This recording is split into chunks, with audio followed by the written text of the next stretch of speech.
out of all countries in the world, tayo na lang sa Asia at isa tayo sa mga 3 bansa sa buong mundo na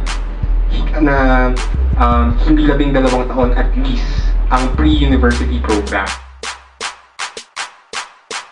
Since Cory Aquino's administration, we've always heard that the quality of education in the public sector has always been deteriorating.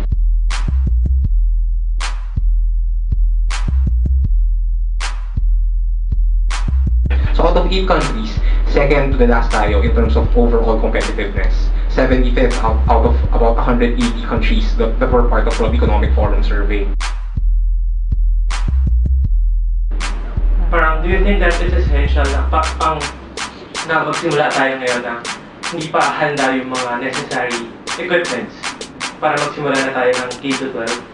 Saka, kung, let's say, private schools, feel nyo ba pati private schools kailangan? Kasi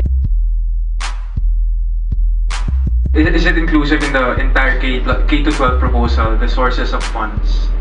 Or would we generate some sort of a reform in tax collection system? Are we shifting budgets from, for example, I heard an issue with regards to shifting the budget of the state universities and colleges into basic education?